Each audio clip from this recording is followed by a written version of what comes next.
Hi friends, welcome to our channel. இன்னைக்கு நல்ல சாஃப்ட்டா டேஸ்டியா சிம்பிளா செய்யக்கூடிய பிரேக்ஃபாஸ்ட் ரெசிபி எப்படி பண்றது இந்த வீடியோல பார்க்கலாம். இதுக்கு நம்ம தனியா சைட் டிஷ் எதுமே செய்ய போறது இல்ல. மெயினா அதுக்கு கோதுமை மாவு உருளைக்கிழங்கு இருந்தா போதும். வெறும் 10 நிமிஷத்துல இந்த பிரேக்ஃபாஸ்ட் ரெசிபி செஞ்சிடலாம். இப்போ ஒரு மிக்சிங் பவுல் எடுத்துர்க்கேன். இதுல 1.5 கப் கோதுமை மாவு சேர்த்துக்கிறேன். 300 கிராம் கோதுமை மாவு இதுல சேர்த்திருக்கேன். இது கூட கொஞ்சமா மட்டும் உப்பு சேர்த்துக்கலாம். மாவுக்கு தேவையான அளவுக்கு உப்பு. 2 டேபிள்ஸ்பூன் நெய் சேர்க்கும்போது மாவு நல்லா சாஃப்ட்டா வரும். அதே போல டேஸ்டும் நல்லா இருக்கும். இது கூட 2 சின்ன தக்காளி பழத்தை விழுதா கொஞ்சம் தண்ணி ஊற்றி விழுதா அரைச்சி எடுத்திருக்கேன். இப்போ இதை நல்லா மிக்ஸ் பண்ணிக்கலாம்.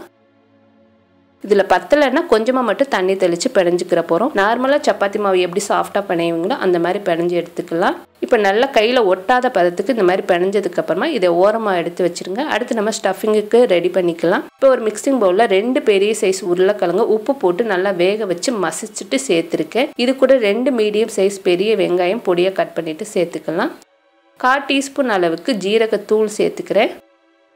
இது கூட 1 டீஸ்பூன் காஷ்மீரி சில்லி தூள், 1/2 டீஸ்பூன் கரம் மசாலா தூள், இது ரெண்டையும் சேர்த்துக்கலாம். சேர்த்ததுக்கப்புறமா காஞ்ச வெந்தய இலைகள் 1 டீஸ்பூன் அளவுக்கு சேர்த்துருக்கேன்.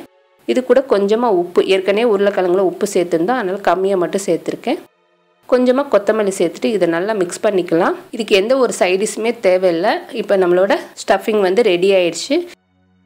அடுத்து மாவு சின்ன சின்ன பால்ஸாக உருட்டிக்கிற போகிறோம். நார்மலாக சப்பாத்திக்கு எந்த அளவுக்கு உருட்டுவீங்களோ அந்த மாதிரி உருட்டிக்கோங்க. இதை இந்த மாதிரி தேய்ச்சி எடுத்துக்கோங்க. இப்போ நடுவில் நம்ம ரெடி பண்ண மசாலா சென்டராக வச்சுட்டு 3 கார்னரையும் ஒட்டிக்கிற போகிறோம். இந்த மாதிரி 2ஐயும் ஒட்டிட்டு கடைசியாக லைட்டாக தண்ணி தொட்டுட்டு ஒட்டிட்டிங்கன்னா ஸ்டஃபிங் வெளியே வராமல் இருக்கும். இப்போ நல்லா இந்த மாதிரி டைட்டாக ஒட்டிக்கோங்க. இதே மாதிரி எல்லாத்தையும் ரெடி பண்ணி வச்சுக்கலாம். ரெடி பண்ணி தனியாக வச்சுட்டு அடுத்து எப்படி சுடுறதுன்னு பார்க்கலாம். தோசைகளில் ஹீட் பண்ணிவிட்டு நம்ம ரெடி பண்ண மாவை சேர்த்துருங்க. ஒரு சைடு வெந்ததுக்கு அப்புறமா திருப்பிட்டு அதுக்கப்புறம் நெய் இல்லைன்னா எண்ணெய் சேர்த்துக்கலாம். நான் இப்போ நெய் சேர்க்க போகிறேன்.